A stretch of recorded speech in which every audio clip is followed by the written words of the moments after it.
چاوی که چا جامونه منی وینځلي او جامې لمدې موز ور سره کیږي کنه او کیږي اره پلیتی چې په جامه پرته او جامې نه دی وینځل هغه اثر لا خیر دی کلونواله پاتې په خبرونو داسې د بیا د په شکل ګرځېدل نه دی پکار ځکه د دواړو جهانو سردار وي د مړي بم داسې قدر کوي لکه د جمدي بلکې دا حکم دی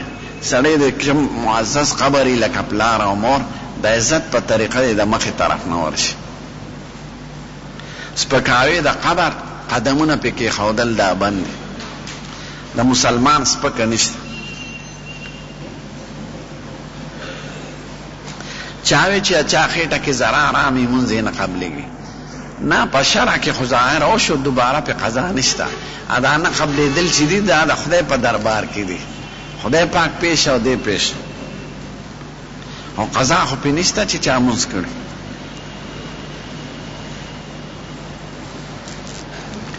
چاوی بعض جماعتونو کې د میزرو ټوپې پرتې څوک یې پلتو وایي څوک یې دغه نو په داسې ټوپو باندې مونځ مکروه دی سپک شي به په سر نه ږدي هغه رومال چې څوک پې مخ پاکوي پوزه پې پاکوي دی باندې به سر نه تاړی او هغه تولیه چې سړی پې د لمبو نه پس ځان پاکوي یا لاسونه هغه به هم ځان ته د مسلې په شکل نه اچوي سپک خیرنې مردارې جامې به دا به نه استعمالوي خدای پاک وایي خذو زینتکم عند کل مسجد چې جومات ته ځئ نو د زینت جامو کې ځئ ښکلي جامو کې نو سپکو جامو کې د سړی مونځ نه کوي ټیک ته که ټوپۍ ورسره نه وي نو په سرتوره مونځ کېږي خو سرتوره غوره خبره نه ده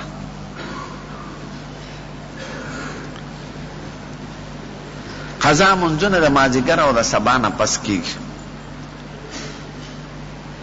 د پیرانو سره طریقه غشتل څنګه دي ښه خبره ده سړی یو نیک ښکلی سړي له لاړ شي او ورته ذکر وښیي وظیفه ورته وښیي نو دا ښه خبره ده خو دا به ګورې چې د شریعت د دایرې نه بار نه عمل او ژوند دی د حضور پاک او د صحابه کرام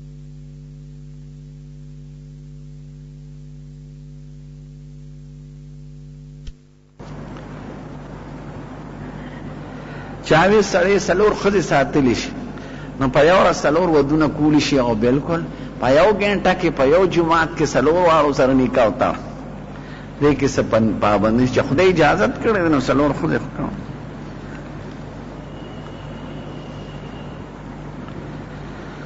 تبلیغ ضروری دی که جهاد چې د جهاد بعضې تعلق د حکومتونو سره نو تبلیغ کې وځي دام د جهاد یو مشق دی چې سړی نیک شي پاک شي ښکلی شي نو جهاد هم صحیح وي او سړی نه مونځ کوي نه حلال او حرام پیژني نو جهاد دی بسي نو تبلیغ په خپل ځای ښکلی ضروري دی دې وخت کې عیسایان اړم دي دوی وایي دا تبلیغ والا خو اسلام خوړی نو دوی مختلف حربي استعمالي انجیوز پیدا کړل د رفاه عام او د خلکو د امداد په نوم انجمنونه هغې کې نوجوانان ځان سره نوکران کوي ښځې نوکرانې کوي بظاهره وایي موږ د غریبانانو امداد کوو خو هغه عیسایت خوری ځکه په دې پوهېږي چې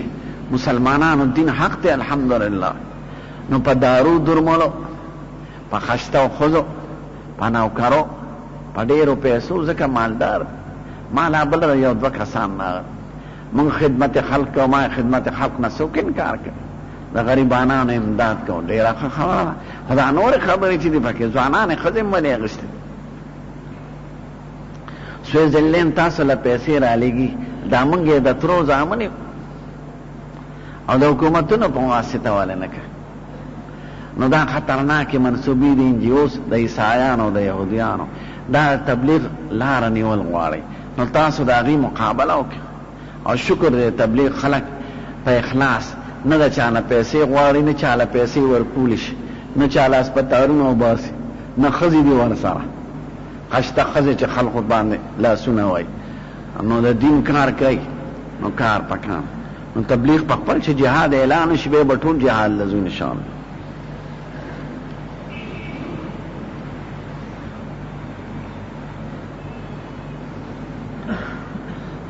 چا مشکلات لیکلي دي خدای دې مشکلات په خپل فضل و کرم حل کړي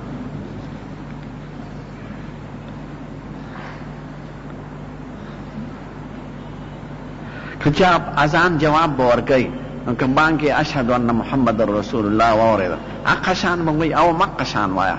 رستو به درود شریف راغلی دی که نه هغه وخت کې مه وایه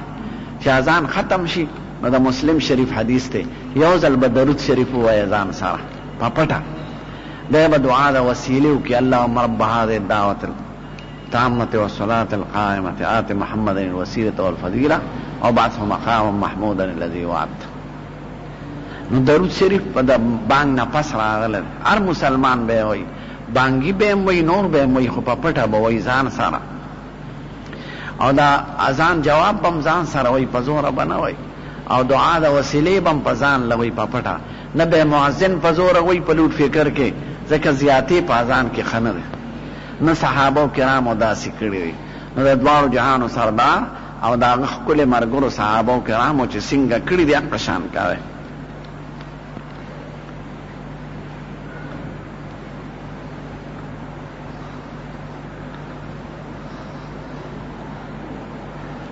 چې سړی امام پس نیت تړي دی مسافر خو امام مقیمی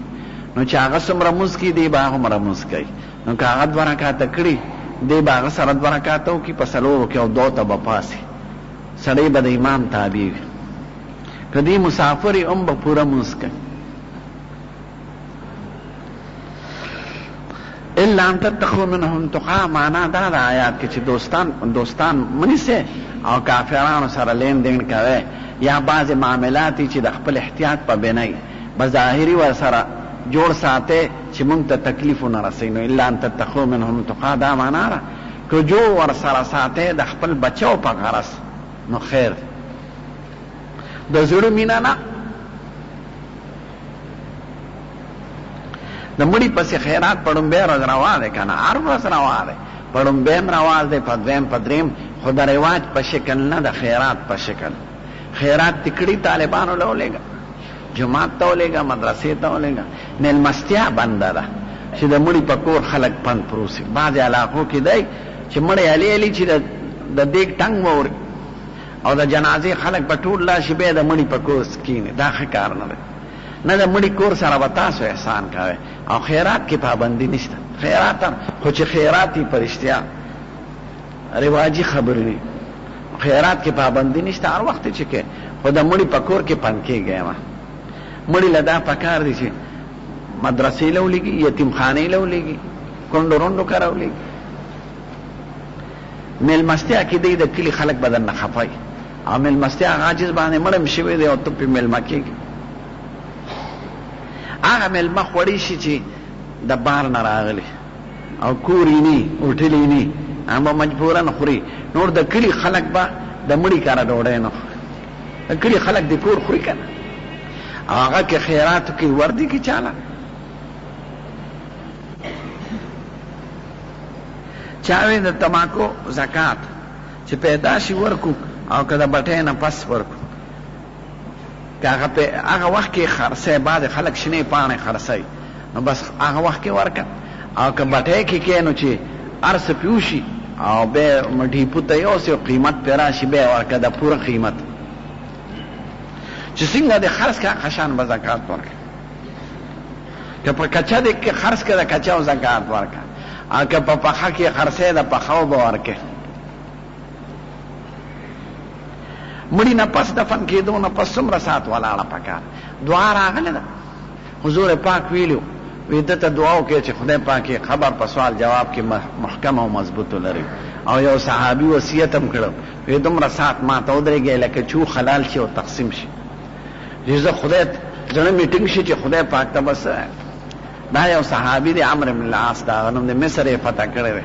او مصر کې یو لوی جومات دی هغې کې خښ د جومات په یو طرف کې او زوی م ورسره خښ دی. زه ورغلم زیارت هغه ناس چې مړ کېده نو دیوال ته یې مخ کړی جړلی مشر زوی ورته ناست دی بابا ولې مونږ نه خفې چې مخ نه راړی او که دنیا پسې خفې او که د مرګ نه یریږي نو مخ یې راواړه. وی یاره نه دنیا پسې خفې نه د مرګ نه یریږم ځکه چې مرګ خو راتلونکی دی او نه څه بل څه خبره ده. خو په ما یو 3 وخته راغلي